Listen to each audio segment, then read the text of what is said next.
न हंतव्य आतताई वधारण और मयैवो भयमामनातम परिपाहि अनुशासनम। ब्राह्मण को कभी मारना नहीं चाहिए, आताताई को कभी छोड़ना नहीं चाहिए। ये जाति से ब्राह्मण है, कर्मों से आताताई है, इसलिए मार भी दो छोड़ भी दो। अर्जुन बोले प्रभु क्या कह रहे हो, मार भी दो छोड़ भी दो, समझ में नहीं आया।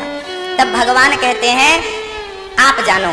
अर्जुन ने अश्वत्थामा के सर में लगी मणि को छीन लिया और अश्वत्थामा को धक्के देकर नगर से निकाल दिया।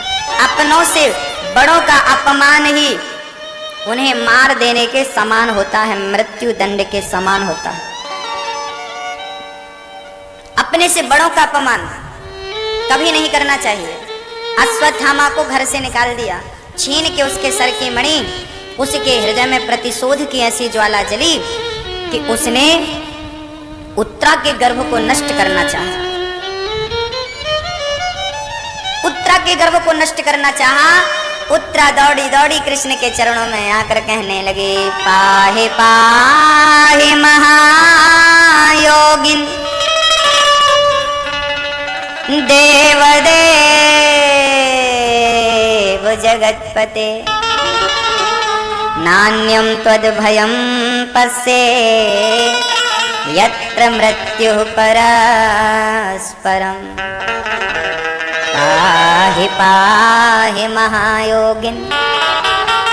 शरण में आ गई, पाहि माम पाहि माम पाहि माम। उत्तरा को देखा भगवान, अरे देवी उत्तरा क्या हुआ बेटी, तू परेशान है, डरी है क्यों? उत्तरा कहने लगी गोविंद जिस पुत्र ने अभी जन्म नहीं लिया है उसे मारने के लिए अश्वत्थामा ने ब्रह्मास्त्र चलाया। इतने से शिशु को, गर्भ के शिशु को मारने के लिए ब्रह्मास्त्र चलाया। प्रभु रक्षा करो। उत्तरा के प्रार्थना करने पर भगवान उत्तरा के गर्भ में प्रविष्ट हो गए, प्रवेश कर गए उत्तरा के गर्भ में। जबकि भगवान कभी गर्भ में नहीं जाते, भय प्रगट कृपाला दीन दयाला वो प्रकट होते हैं। हमारी और आपकी तरह भगवान का जन्म नहीं होता। उत्तरा के गर्भ में भगवान क्यों गए? बोले भगवान कहना चाहते हैं कि मुझे भक्तों की रक्षा के लिए नरक भी जाना पड़े तो मैं नरक भी चला जाऊंगा अपने भक्तों के लिए, क्योंकि गर्भ को नरक कहा गया है। गर्भ को नरक कहा गया है शास्त्रों में। इस नरक में भी यदि जाना पड़े तो भगवान चले जाते हैं। किसके लिए? भक्तों के लिए।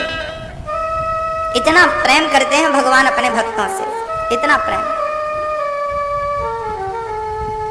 अब तो उत्तरा के गर्भ में जाकर भगवान ने अपने सुदर्शनास्त्र से उस ब्रह्मास्त्र को खंडित किया और उत्तरा के गर्भ की रक्षा की। उत्तरा प्रसन्न होकर चली गई। ये उत्तरा अभिमन्यु की पत्नी थी।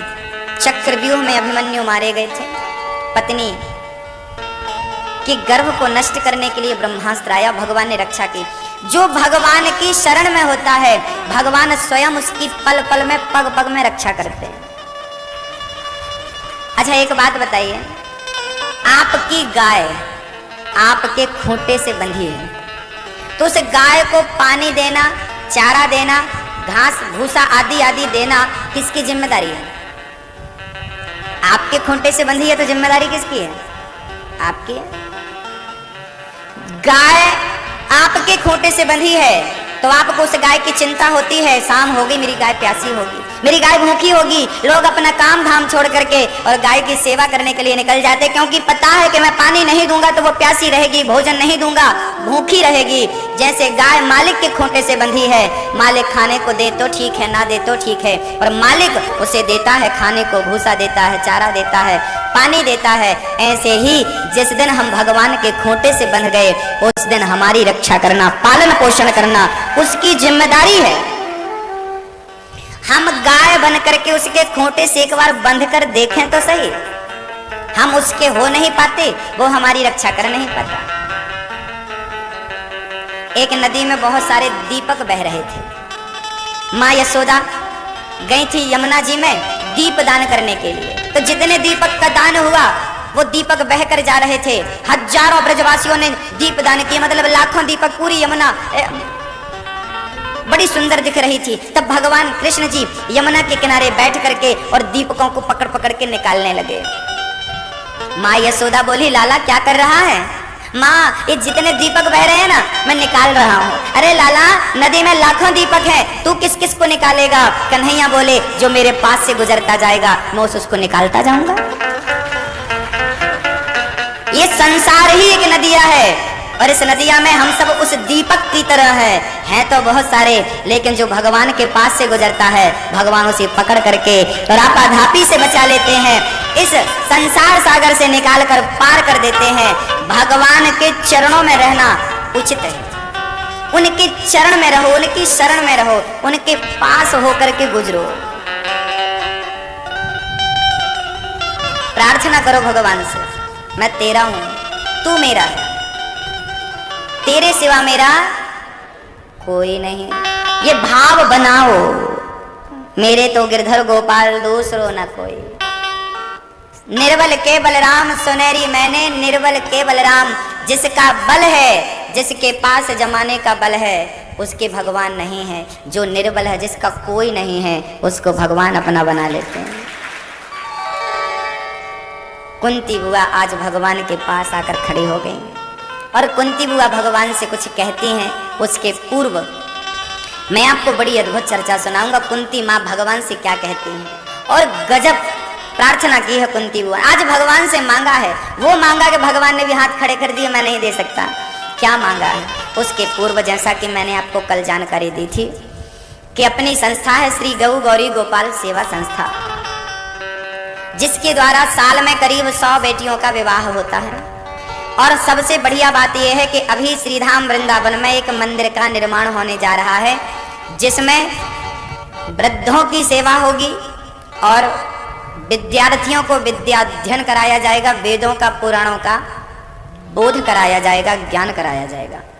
श्रीधाम वृंदावन में इस मंदिर के निर्माण में आप भक्त यदि सेवा दें तो आपके सेवा और सहयोग से ये कार्य बहुत जल्दी पूर्ण हो जाएगा और वहाँ बिहारी जी विराजमान हो जाएंगे। वहाँ तो ऑलरेडी हैं, लेकिन उद्देश्य यही है कि इस बहाने हम बिहारी जी से और वृंदावन से जुड़े रहें, हम जुड़े रहें, आना जाना बना रहे। कुछ भक्तों ने तो उस मंदिर में अपने कमरे भी बनवाए हैं, आप भी अपना रूम वहां पर बुक करा सकते हैं, बनवा सकते हैं आपके लिए। जीवन भर अपने गांव में अपने शहर में रहो, लेकिन मरते समय बिहारी जी के चरण में रहना। मरने के लिए आपका घर उत्तम नहीं है, इसलिए मरने के पहले घर त्याग दीजिएगा। समझदार लोग वही हैं जो 50-60 साल के बाद घर परिवार को त्याग करके तीर्थ यात्रा में निकल जाते हैं, भगवत भक्ति करते हैं, संतों की सेवा करते हैं और सत्संग करके आत्म कल्याण करते हैं। बहुत सारी माताएं वृंदावन में केवल इसलिए पड़ी हैं कि उन्हें मरना है वृंदावन। आपके घर के सामने कोई मर जाएगा तो आप उसे देखोगे कि नहीं?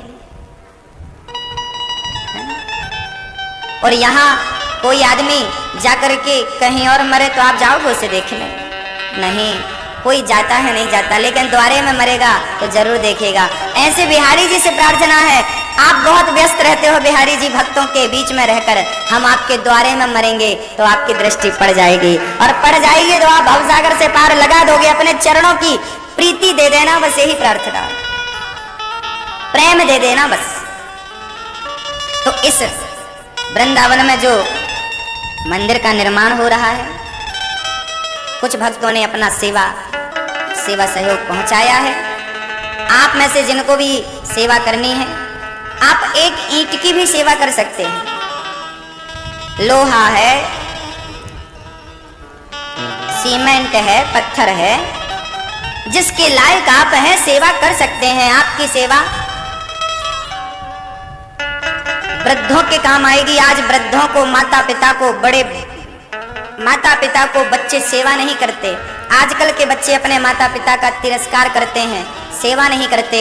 जो बच्चे अपने माँ बाप की सेवा नहीं करते, ऐसे कुछ माता पिता की सेवा हमें और आपको करने का सौभाग्य मिलेगा। उस आश्रम में वृद्ध रहेंगे और हम उनके बच्चे बनकर उनकी सेवा करेंगे।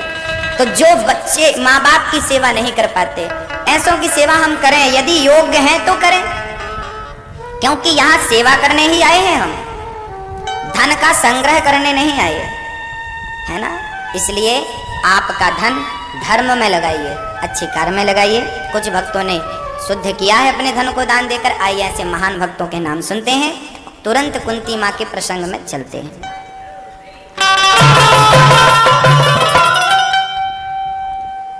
बोले वृंदावन बिहारी लाल की। कुंती बुआ ने देखा कि कृष्ण हमें छोड़कर जाना चाहता है। आज बुआ अपने मन को विचलित देख रही है, मन बहुत परेशान है, व्याकुल है, उदास है, खिन्न है। माँ कुंती आज कृष्ण के सामने खड़ी है और हाथ जोड़ के कुछ कहती है। कन्हैया बोले, माँ मेरी बुआ आप हो और मेरे सामने हाथ जोड़कर खड़ी हो, क्यों, क्या हुआ, बोलिए क्या हुआ माँ, बोलो। कन्हैया आज तू कुछ मत बोल, आज जो मैं बोलती हूँ बस तू सुन, बस। हाँ हाँ बुआ कहो, क्या कहती हो। कन्हैया ने कहा, माँ। अब कुंती बुआ बोली श्याम सुंदर से,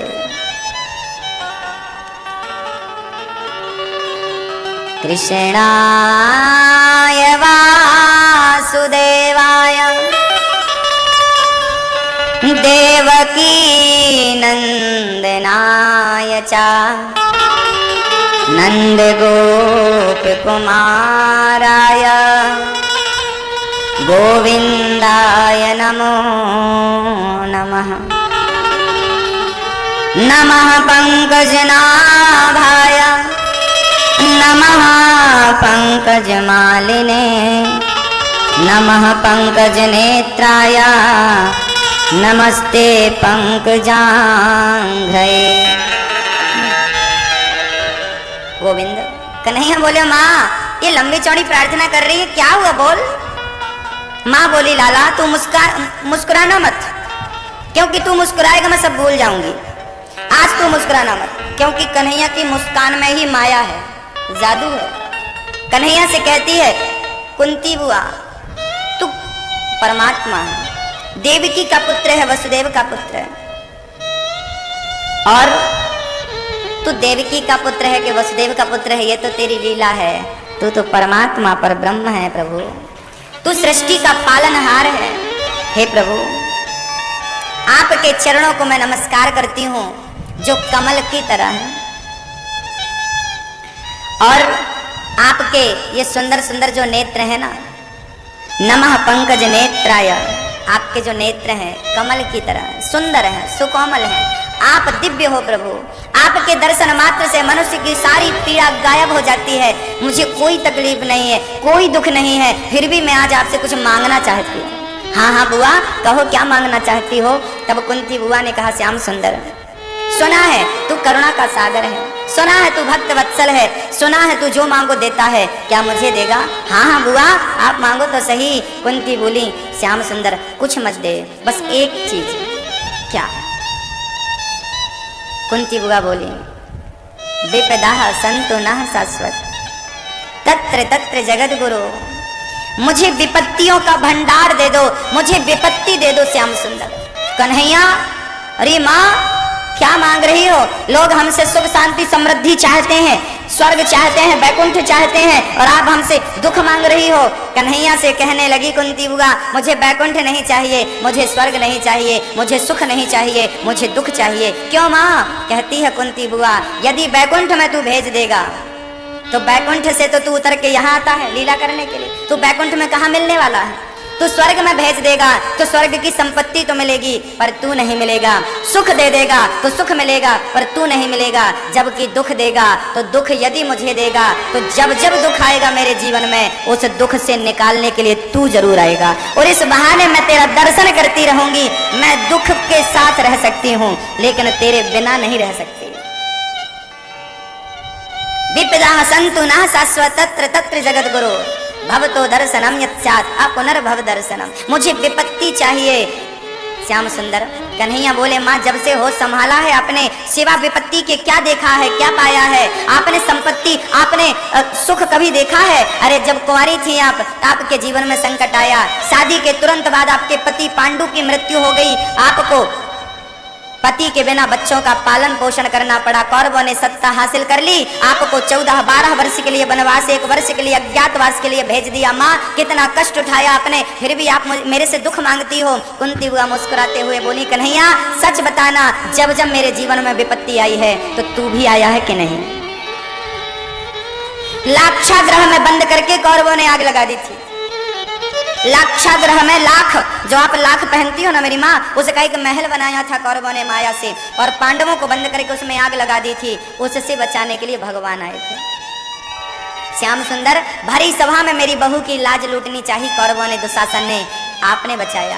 पांडवों को वनवास भेज दिया, जुआ में सब कुछ जीत लिया, लेकिन आपने पग पग में मेरी रक्षा करी। अरे महाभारत के युद्ध में सामने पक्ष पर, कौरवों के पक्ष में बड़े बड़े दिग्गज थे, बड़े बड़े दिग्गज थे, पितामह भीष्म, गुरु द्रोणाचार्य, कर्ण जैसे महारथी उनके पास थे, हमारे पांडवों के पास थे ही कौन? उनकी सेना कमजोर थी, लेकिन आपने पग पग में हमारी रक्षा की है। अब हम ऐसे सुख का क्या करें जिस सुख में तेरा ही दर्शन न हो? गोविंद मुझे सुख मत देना, कम से कम उस दुख में तेरा दर्शन तो होता है। मुझे सुख से और दुख से प्रेम नहीं है, मुझे तो तुझसे प्रेम है। दुख चाहिए, सच बताना, अपने दिल में हाथ रख के बताना, सुख में भगवान का स्मरण ज्यादा होता है कि दुख में? जवाब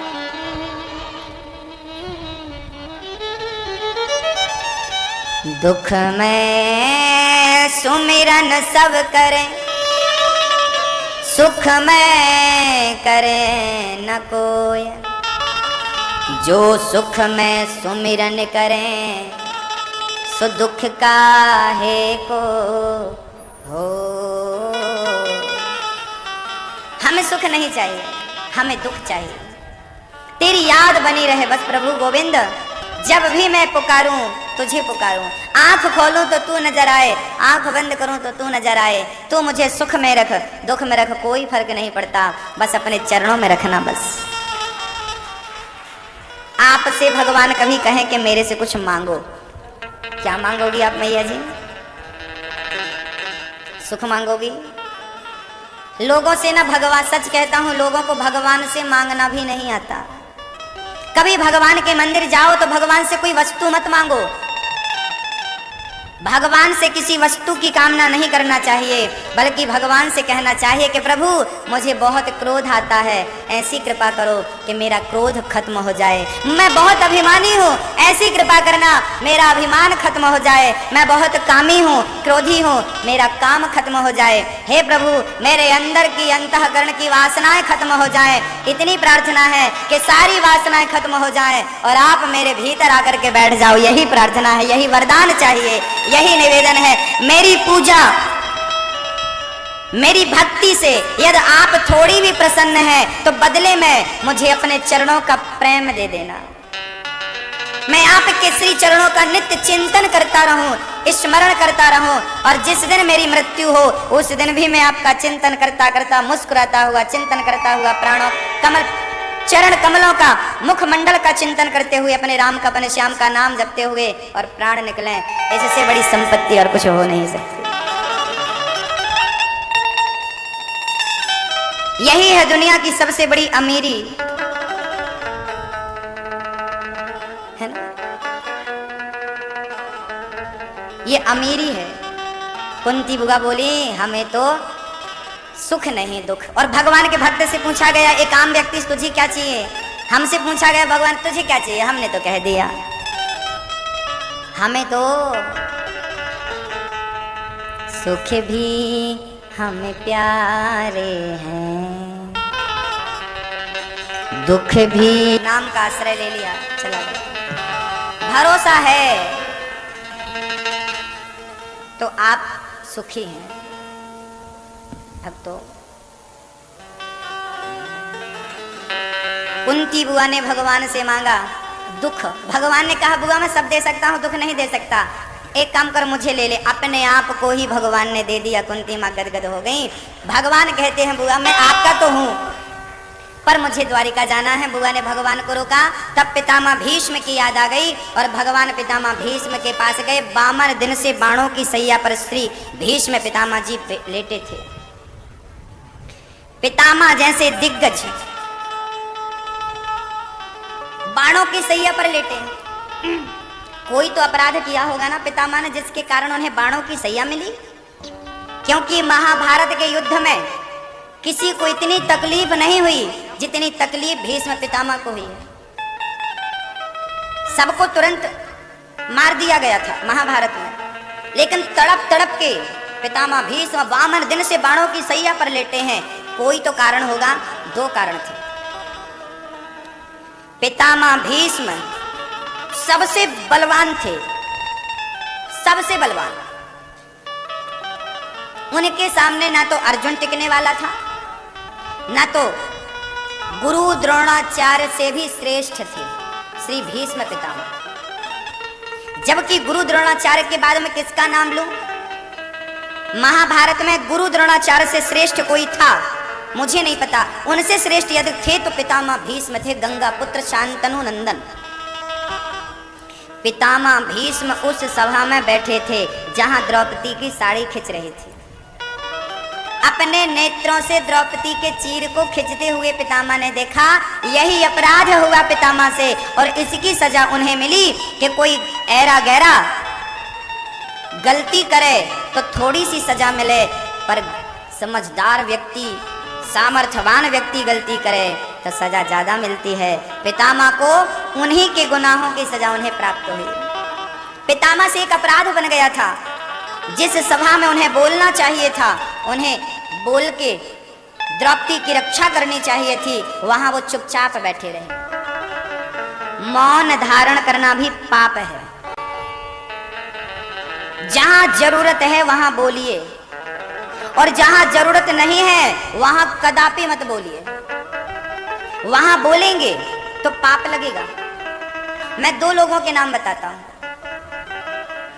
एक पितामह भीष्म है जो द्रौपदी की साड़ी पर भी खिंचते हुए दृश्य को देखते हुए भी चुप रहे, और एक जटायु है जो सीता का हरण रावण ने किया तो सीता की रक्षा के लिए जटायु ने रावण से पंगा ले लिया। ए रावण, मेरी बेटी को तूने स्पर्श किया, तेरे हाथ काट दूंगा। जाति का पक्षी है और कह रहा है मैं तेरे हाथ काट दूंगा, और गया और ऐसे पंख का प्रहार किया। रावण तो थोड़ी देर के लिए मूर्छित हो गया।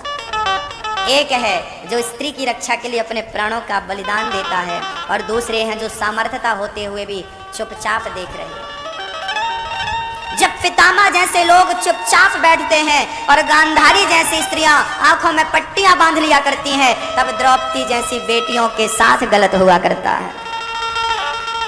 तब नारी पर अत्याचार होता है, भारत माँ पर अत्याचार होता है, बुजुर्गों पर अत्याचार होता है। क्योंकि अत्याचार करने वाले हमारे अपने ही हैं, और जिन्हें हम रोक सकते थे हम रोक नहीं पाते। अत्याचार बढ़ता है, पापाचार बढ़ता है। इसलिए पाप करना भी पाप है, और पाप को बर्दाश्त करना, सहन करना, देखना, सुनना भी पाप है। पितामह भीष्म बैठे हैं। द्रौपदी ने पुकारा ना, कह रही है द्रौपदी, माँ को बुलाया था द्रौपदी ने, आओ बचाओ मुझे।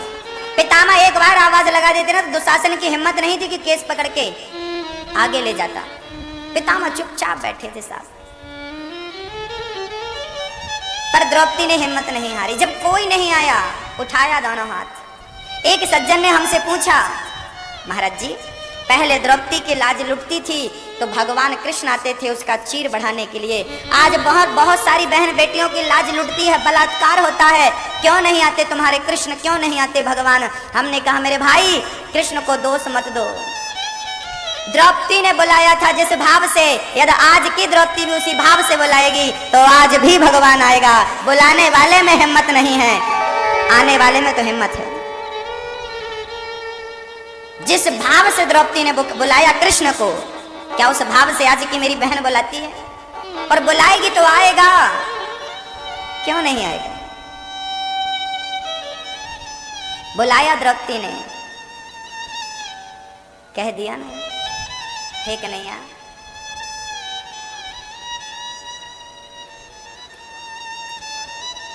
आओ कन्हैया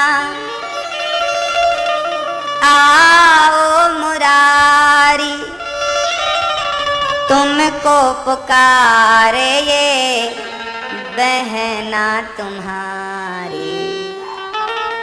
देखो जरा ये हालत हमारी, देखो जरा ये हालत हमारी, बहना तुम्हारी लुटी जा रही है।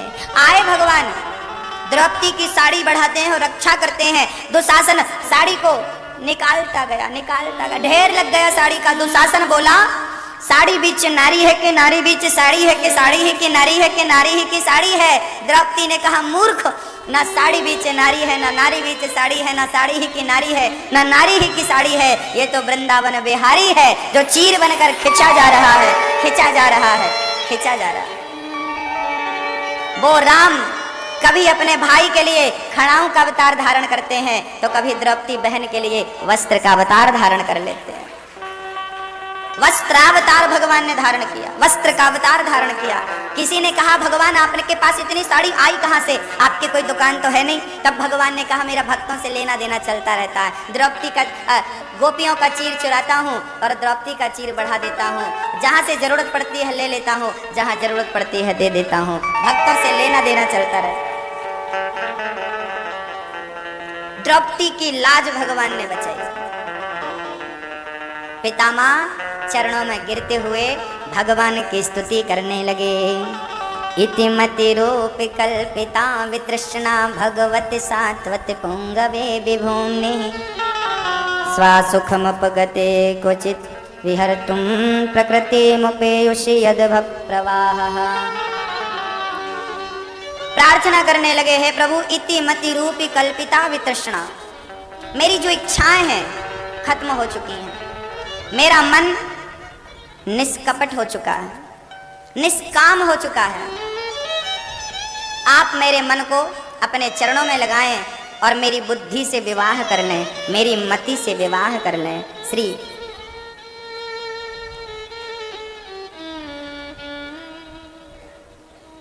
मेरी बुद्धि से मेरी मति से विवाह कर लें। भगवान अपनी बुद्धि को अपनी बेटी बना करके और भगवान श्री कृष्ण के चरणों में समर्पित कर देते हैं।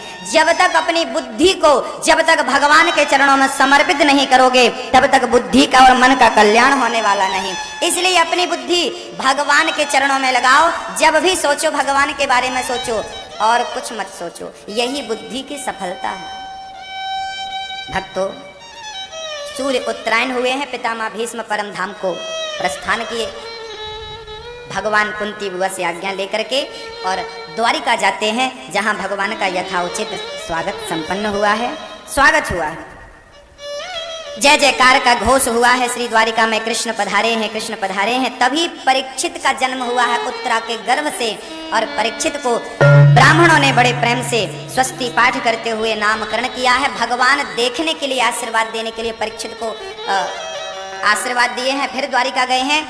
एक दिन विदुर जी महाराज ने अंधे धृतराष्ट्र और गांधारी को उपदेश दिया। उसी उपदेश का नाम है विदुर नीति। और उन्हें निकाल करके और भगवान के चरणों में लगा करके उनका उद्धार श्री विदुर जी गांधारी और धृतराष्ट्र का उद्धार कराते हैं। उनके हृदय में भगवत भक्ति का जन्म हुआ है और बड़े प्रेम से भगवान की लीला 125 वर्ष पूरे हो गए इस धरा पर। परम धाम को भगवान अपनी लीला करके जाने लगे। भगवान 7 दिन में द्वारिका डूबने का संदेश देते हैं और अर्जुन से कहते हैं मेरी पत्नियों को लेकर के तुम चले जाओ। भगवान श्री कृष्ण परम धाम को जा रहे हैं शरीर सहित। अर्जुन आकर के कुंती को उपदेश क्या? कुंती बुआ ने पूछा अर्जुन मेरा कृष्ण कैसा है? बतलाए कि वो तो परम धाम को चले गए। कुंती माँ ने प्राण त्याग दिए और 5 पांडव स्वर्ग आरोहण के लिए परीक्षित को राजा बना के निकल पड़े। वंचितो हम महाराजा हरिणा बंधुरूपिणा ये न मे परतं तेजो देव विस्मापनम महत्। अर्जुन कह रहे हैं वंचितो हम महाराजा, दुर्भाग्य है हमारे जीवन का, हमारे साथ जगत के पालनहार पर ब्रह्म थे पर हम उन्हें पहचान नहीं पाए, हम उन्हें समझ नहीं पाए। रो रहे हैं पांचों पांडव स्वर्ग आरोहण के लिए निकल पड़े और कलयुग के राजा बने श्री परीक्षित जी महाराज। उन्होंने देखा शरीर सहित युधिष्ठिर जी ही पहुंचे हैं, ये महाभारत की चर्चा है। परीक्षित ने देखा कि मैं अपने नगर को तो देखूं क्या है क्या नहीं है। जाकर देखा तो हिमालय के तट पर एक काला सा व्यक्ति गाय को मार रहा था। एक गाय वहां पड़ी थी, एक गाय का बछड़ा वहां पर बीमार सा, 3 पैर टूट चुके थे उस बछड़े के, वो रो रहा था, गाय रो रही थी, एक काला सा व्यक्ति मार रहा था। तभी परीक्षित ने छिप करके देखा तो गाय और बछड़ा आपस में बात कर रहे थे। ये गाय कोई और नहीं, पृथ्वी ही गाय थी और बैल कौन था? बोले धर्म ही बैल बन के खड़ा था। बैल के 3 पैर टूट चुके थे। याद रखना धर्म के कितने चरण होते हैं? धर्म के 4 चरण होते हैं, सत्य, दया, दान और तप। कलयुग में 3 पैर टूट चुके हैं, धर्म के 1 पैर से खड़ा है। ना सत्य रह गया, ना दया रह गया, ना तप। कलयुग में केवल दान के बल पर धर्म चल रहा है, टिका हुआ है, दान के बल पर। हमारी मैया जी ये कथा सुन रही हैं, इन्होंने यदि अपना धन इस कथा में समर्पित ना किया होता, मन समर्पित ना किया होता, तन समर्पित ना किया होता, तो क्या इन्हें और आपको ये भागवत मिलती? नहीं। पैसे वालों की कमी नहीं है, पैसे वाले बहुत हैं। हाँ, जितना धन उन्होंने बंद करके रखा है समाज की सेवा में लगा दें, धर्म में लगा दें, तो हमारा धर्म बहुत आगे पहुंच जाए और जन जन तक सत्य का ज्ञान पहुंचे, भक्ति ज्ञान और वैराग्य पहुंचे। आप धनवान हैं तो अपने धन को भागवत में जरूर लगाना, एक बार भागवत जरूर कराना। मरने के पहले आपको शांति मिलेगी, आनंद मिलेगा, वो आपको मिलेगा जब मिलेगा।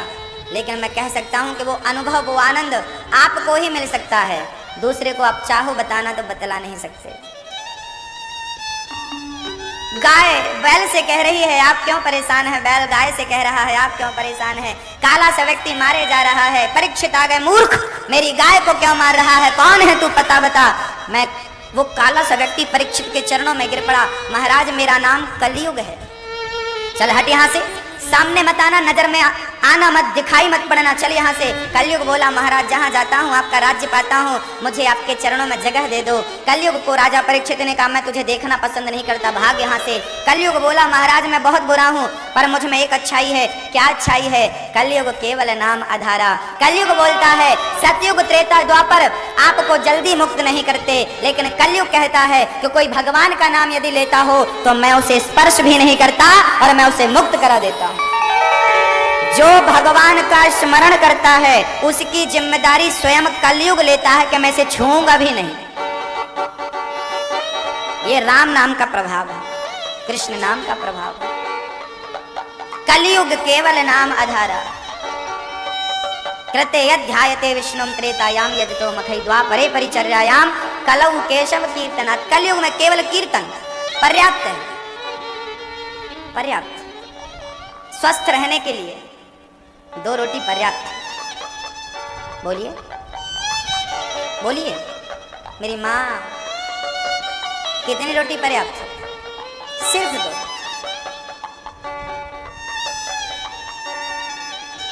जैसे स्वस्थ रहने के लिए 2 रोटी पर्याप्त है, 2 रोटी खाओ भगवान का भजन करो, ऐसे ही आत्म कल्याण करने के लिए, भव सागर से पार जाने के लिए 2 अक्षर वाला राम का नाम पर्याप्त है।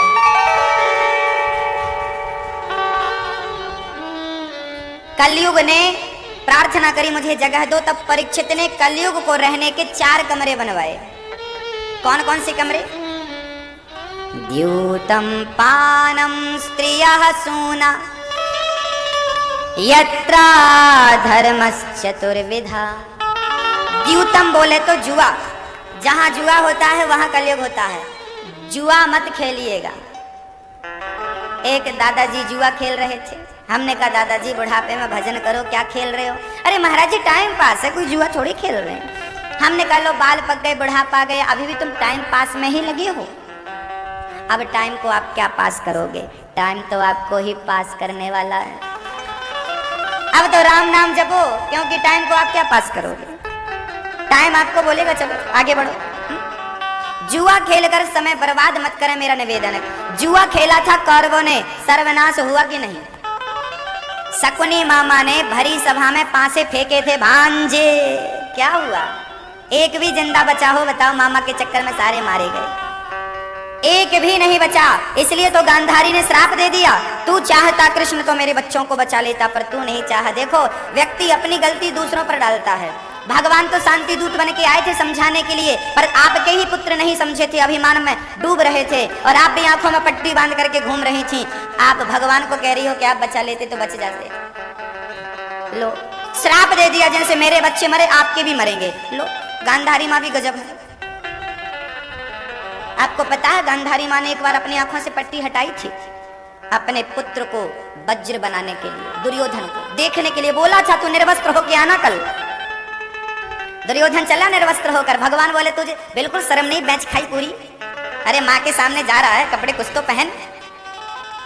क्या बोलेगी तेरी माँ? लाज नहीं है, लज्जा नहीं? दुर्योधन बोला माँ ने बोला कुछ पहन के मत आना, इसलिए पूरा शरीर निर्वस्त्र है।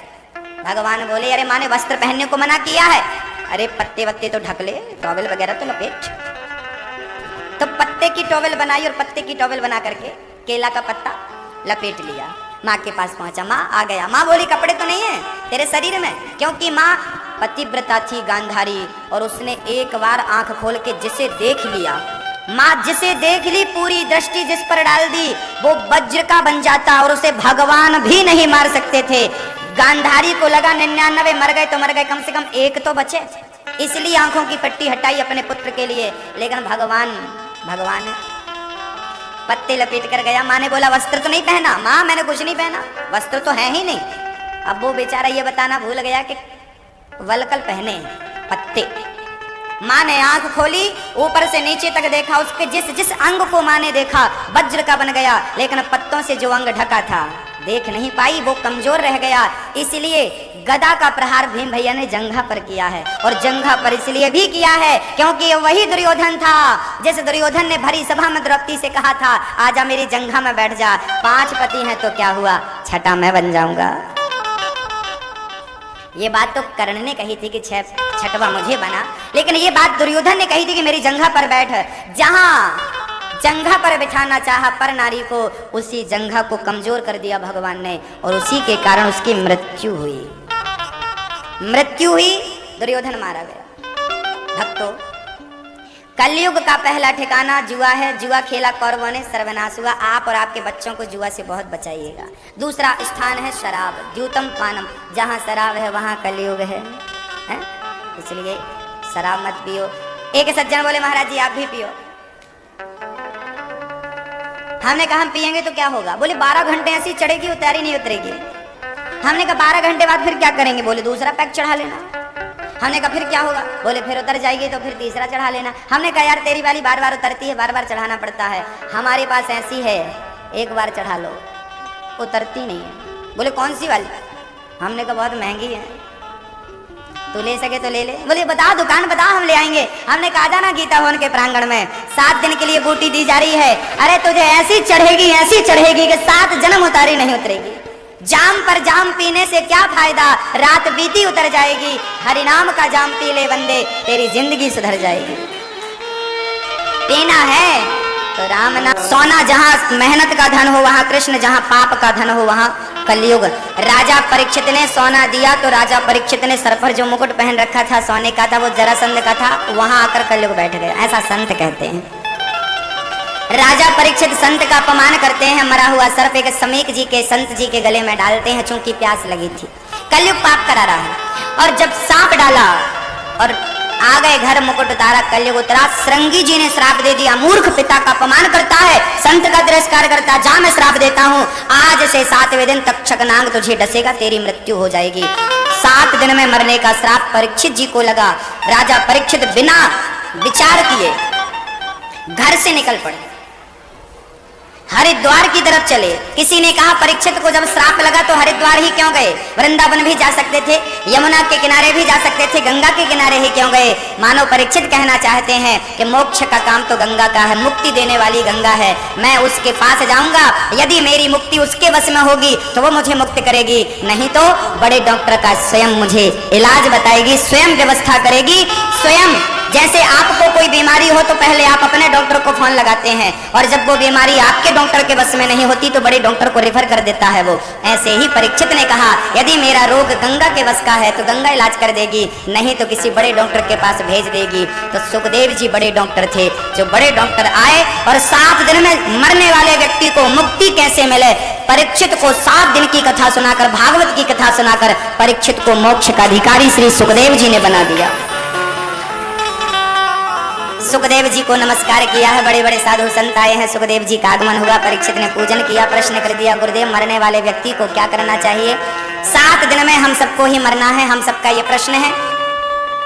श्री सुखदेव जी ने भगवान को नमस्कार करके सृष्टि का वर्णन सुनाया है, मैं विस्तार कल करूंगा। 4 बजे से कथा रोज होती है भक्तों, आप दिशा चैनल पर रोज कथा अपने परिवार को कहें कि आप लोग देखा करें, आप लोग यहाँ आकर कथा सुने और अपने पड़ोसियों को जरूर कथा में लाएं।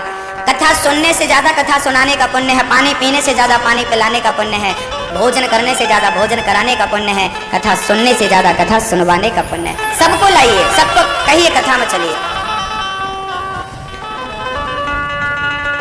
पृथ्वी का सुंदर सा दर्शन है, पृथ्वी को 12 भगवान ने स्थापित किया। 12 भगवान श्री नारायण जी के कमल से, नारायण जी की नाभि से कमल निकला, ब्रह्मा जी उत्पन्न हुए, ब्रह्मा जी ने 12 भगवान को जन्म दिया और ब्रह्मा जी के नासिका से छिद्र से निकल करके 12 भगवान ने हिरण्याक्ष को मार के पृथ्वी की स्थापना की। मनु जी महाराज और शत्रुपा जी, मनु शत्रुपा जो ब्रह्मा के पुत्र हैं, ब्रह्मा के एक अंग से मनु, दूसरे अंग से शत्रुपा, जिनका विवाह हुआ तो 3 पुत्रियां और 2 पुत्र, आकुति, देवहूति, प्रसूति नाम की 3 कन्याएं। आकुति का विवाह रुचि प्रजापति से हुआ, देवहूति का विवाह कर्दम जी से और प्रसूति का विवाह दक्ष प्रजापति से। मैं आकुति और देवहूति के चरित्र का वर्णन कल करूंगा। प्रसूति के विवाह हुआ है दक्ष से। प्रसूति की सबसे छोटी पुत्री का नाम है सती। सती का विवाह शिवजी से हुआ और वो पिता के यज्ञ में जल के भस्म हुई। क्यों भस्म हुई कारण कल बताऊंगा। और वही सती पार्वती के रूप में जन्मी है और शिव पार्वती का विवाह आज हम देखेंगे। बोलिए शंकर भगवान के जय। परीक्षित के प्रश्न का जवाब श्री सुखदेव जी दे रहे हैं। तमाम कथाओं का विस्तार कल के सत्र में। कल ध्रुव जी की पावन चर्चा, छोटी सी उम्र में भगवान का भजन कैसे किया जा सकता है, कल बड़ी अद्भुत चर्चा होगी। मरने वाले व्यक्ति को 7 दिन में ही मरना हो क्या करना चाहिए, तमाम प्रश्नों के उत्तर कल के सत्र में देंगे। आइए बड़े प्रेम से शिव जी का दर्शन करते हैं। भोलेनाथ का विवाह करने के लिए बाराती के सहित भगवान शिव जी दुल्हा बन के जा रहे हैं। आइए जरा पार्वती का श्रृंगार कैसा है और दुल्हे भगवान शिव का श्रृंगार कैसा है, जरा दर्शन करते हैं। बोलिए शंकर भगवान की जय हो।